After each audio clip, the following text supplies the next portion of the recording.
Nag-aaral ka ba ng CCNA? Ito ang top 5 common mistakes na ginagawa ng mga beginners at kung paano mo sila maiiwasan.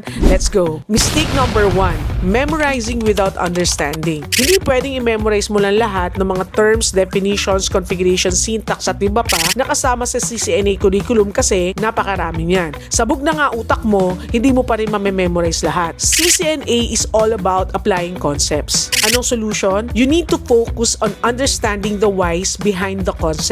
That way, hindi mo lang matatandaan yung mga concept na yan, mai-explain mo pa dun sa may technical interviewer once ikaw ay nasa job hiring process na as a CCNA certified individual applying for a network-related job. Mistake number 2, skipping hands-on practice. Hindi sapat ang basa lang. Kailangan mo rin i-apply yung knowledge mo sa mga hands-on labs. Kung may home lab ka na may routers at switches, okay na okay yan. Pero hindi naman kailangan na may real device ka para makapag hands-on. Pwede kang gumamit ng mga network simulators katulad ng GNST at Packet Tracer para makapag hands-on ka at makapag-configure ka ng mga real-world networking scenarios. Mistake number 3, ignoring basic networking concepts and skipping the basics. Madalas kasi excited tayo na tumulon agad sa mga advanced topics kahit hindi pa strong yung network foundation natin.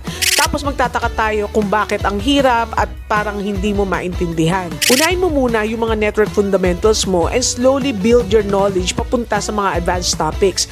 That way, ready na yung knowledge base mo na maintindihan yung mga concepts sa mga may hirap na topics. Mistake number 4, not managing time effectively or poor time management. No-overwhelm ka ba sa dami ng mga topics na feeling mo parang hindi sasapat yung time na meron ka? You need to create a study plan. I-divide mo yung available time mo sa bawat topic at yung bawat topic na yun ay hati-hatiin mo ulit into manageable pieces. At yung pinaka-importante, you need to stick to your study plan. For sure, matatapos mo yan lahat. Mistake number 5, studying alone without help. Mahirap din kasi kapag solo ka lang. Try to join a study group para makapagtanong ka in case may mga bagay na hindi ka maintindihan and makapag-share ka rin ng knowledge sa ibang mga members na dumadaan sa same problems na nadaanan mo na before. Lagi mong tatandaan, the best way to learn is to teach. Also, you can find a mentor or instructor na pwede mong pagtanungan kapag may mga nahihirapan kang topics. Collaboration is key. Iwasan mo itong mga mistakes na to and you'll be one step closer to passing your CCNA. Kaya mo yan, just stay consistent and keep learning. At kung nag-uumpisa ka pala mag-aral sa CCNA, meron akong mga free CCNA courses na merong free certificate of completion